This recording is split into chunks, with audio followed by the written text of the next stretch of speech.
Games new to me. Please like and subscribe. Hey guys, Rob here for Games New to Me, and this is my top 5 gamers' fears and loves. Number 1, starting out the list, and do not try to deny it because you know it's true, we collectively love and hate pre-orders and pre-order incentives for video games. Oh sure, we all agree that we hate the concept, we all agree that it's detrimental to gaming because unproven games that end up with negative reviews after release make a ton of cash up on front. Sure, many games come out, have pre-order incentives, and are perfectly good, even great games. That's not the point. What is the point? The point is that each time we place a pre-order for a game, we're gambling that it's going to be good, and we have no idea if it will be. That's a $60 bet, my friends. Don't tell me you guys don't also love pre-orders. If you truly didn't like them, they would have gone away by now. But nope, they are going strong and will likely expand in whatever way publishers figure out that they can make more money up front. Face it, you do want the special blaster, the collectible bobblehead, the limited edition skin, or mid-game item at the start, and that's why we both love and fear the pre-order. That's right, boys and girls, the pre-order isn't going anywhere, and we both love and fear, and yeah, we hate it too. It's a mixed bag of emotions. Number 2, I've got 3 words for you. In-game transactions. We all agree that we hate them, but yet they must be making money for publishers, which means we're not only willing to make and buy things for real money in-game, but we also love to complain about it. Now, I personally have never made an in-game transaction. Yeah, and if you believe that, I've got a bridge in New York I'd like to sell ya. No, honestly, I've made in-game purchases. I admit it. It's okay to admit that you've done it too. I am not proud of it, and I'm sure neither are you, but if a game hooks you and it's a choice of grinding at a tedious task for hours on end or spending a few bucks to just, get past the grind, yeah, many of us will opt for the few dollars grind bypass. No, I don't like that in-game transactions are a thing, but they obviously make money for the publishers because if you and I didn't spend money inside the game, those in-game transactions would have gone the way of the dinosaurs. Once again, they are detrimental to gaming. They incentivize the creation of the boring grind. And if Dark Souls and Bloodborne have taught us anything, grinding or farming doesn't have to be boring. In fact, the grind can be used effectively to sharpen your skills, but not so many games even require skills anymore. I'm not calling out any specific game, so don't get upset. I'm sure the game you love requires plenty of skill. Number 3. End of console life AAA titles. I've got 4 words for you. The Last of Us. Oh, you completely forgot that The Last of Us was an end of console life PS3 exclusive. Well, it was. And it was amazing. The fear comes from not knowing whether to buy the AAA title or to wait and hope that it gets remastered for the new console. How about Zelda Breath of the Wild? That's another fine example. Do you buy it for the Wii U or do you save up your money and buy the Switch along with Legend of Zelda Breath of the Wild?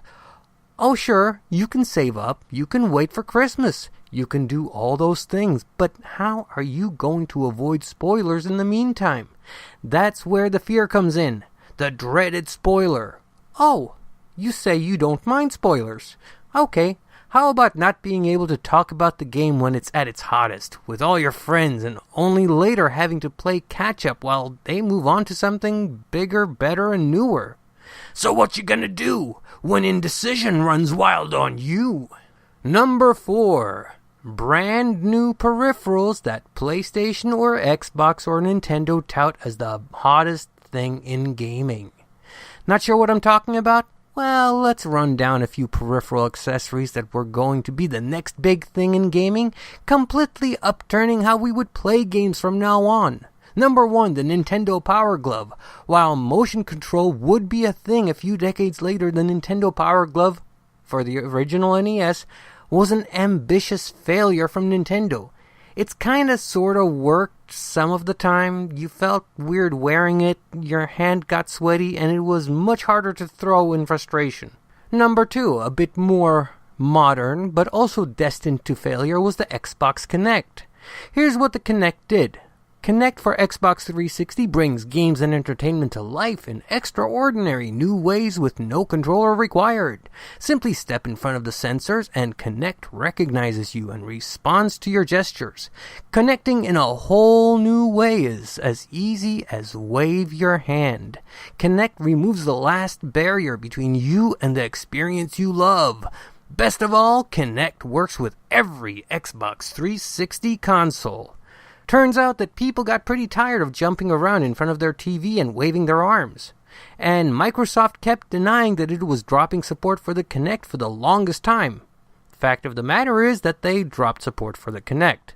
While the Sony PlayStation had something similar, the fact remains that Sony did put their dual camera system to work with the PSVR for tracking your hands with a back from the grave peripheral, showing that Sony came up with a great way to resurrect a dead peripheral and repurpose the PlayStation Move controllers for virtual reality gaming. For the record, they work very well for that purpose. Number 3. Let's bring it back to Nintendo with admittedly, for the time, really cool product, the Nintendo Virtual Boy from the mid-90s. Don't remember the Virtual Boy? Alright. The Virtual Boy was a 32-bit tabletop video game console developed and manufactured by Nintendo. Released in 1995, it was marketed as the first console capable of displaying stereoscopic 3D. The player uses the console in a manner similar to a head-mounted display, placing their head against the eyepiece to see a red monochrome display. The games use a parallax effect to create the illusion of depth. Problem was, the monochrome display was murder on the eyes, so in spite of it being innovative, it went nowhere and was eventually dropped. Before we get to our top spot of love and fear reaction from gamers, we have to have an honorable mention here. Honestly, this could easily have been the top slot for love and fear, but there can only be one top dog, and I'll explain why when we get there.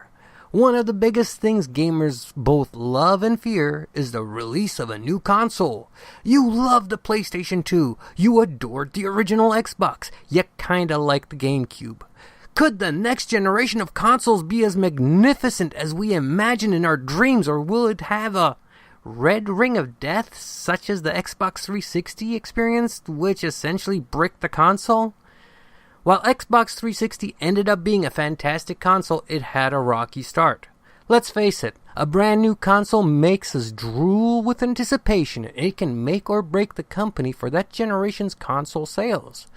We've all been wowed, and we've all been in unearthly rage over something having to do with a brand new console. You know you've raged, I know I've raged, I've also been in love and magnificently impressed.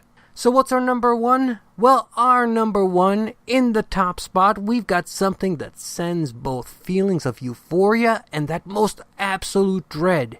It is something that can make or break us. It can make us feel like we've gotten the deal of a lifetime or been completely ripped off. For those reasons, the top spot goes to the announcement of sequels to hugely beloved video games. Will Red Dead Redemption 2 live up to the splendor of the Wild West we experienced in the original Red Dead Redemption? A hugely loved game with many fond memories and countless replays? Will The Last of Us 2 tug at our heart while providing a brilliant gaming experience like the original did? Who knows? I don't know. You don't know. Maybe the developers and programmers know, but we don't. Therein lies the rub. Do we get a chance to spend more time in a world we are tied to or characters we feel are family? Or is the sequel incapable of living up to or even surpassing the perceived perfection of the original? I'll be honest, I'm looking forward to The Last of Us 2 like no other game, but the fear I have that it won't live up to the original or my expectations terrifies me. I don't want my initial experience tarnished with an inferior sequel. Same thing goes for Red Dead Redemption 2. I love my time with John Marston in the Wild West. Can the sequel make me relive the pure awesomeness of the original, but with even better graphics and a story that's at least on par? Once again, I don't know, and neither do you. And that's why I'm terrified, but I love the fact that there's a sequel coming. Thing is, we're both out of our minds excited about a sequel and petrified with terror that it will be a huge letdown.